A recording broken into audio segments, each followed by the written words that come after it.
لا إله إلا الله محمد رسول الله علیہ وسلم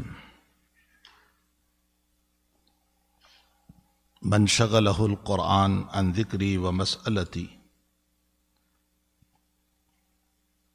اعطیتہ مثل ما اوتی اعطیتہ افضل ما اوتی الصالحین او ما اوتی السائلین او کما قال علیہ السلام رواہ الترمذی فی فضائل القرآن۔ مجھے آج قرآن کریم کے باب میں دو چار باتیں کہنا ہے، اسی لیے میں نے اس حدیث شریف کو تلاوت کیا۔ نبی اکرم صلی اللہ تعالی علیہ وسلم کا ارشاد گرامی ہے کہ میرا وہ بندہ شغلہ القرآن، قرآن کریم کی تلاوت نے اس کو اتنا مشغول کر دیا کہ وہ میرے اور اذکار نہیں کر سکا اور ذکر نہیں کر سکا، وَمَسْأَلَتِي اور مجھ سے دعا بھی نہیں کر سکا۔ من شغلہ القرآن عن ذکری ومسألتی، میرا وہ بندہ جو قرآن کریم کی تلاوت میں اتنا مشغول رہا کہ اور اذکار بھی نہیں کر سکا، مجھ سے دعا بھی نہیں کر سکا۔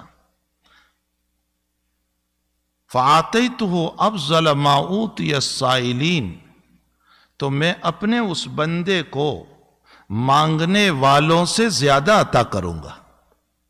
جو لوگ دعا کرتے ہیں فرمایا اس سے زیادہ میں اس بندے کو عطا کروں گا جس نے مجھ سے مانگا نہیں، اس کو وقت نہیں ملا قرآن کی تلاوت کی وجہ سے۔ قرآن کریم کے باب میں ہماری بہت غفلت ہے، بہت غفلت ہے۔ قرآن کریم کی تلاوت کو اپنا حرز جان بناؤ، روزانہ پابندی سے تلاوت قرآن کرو۔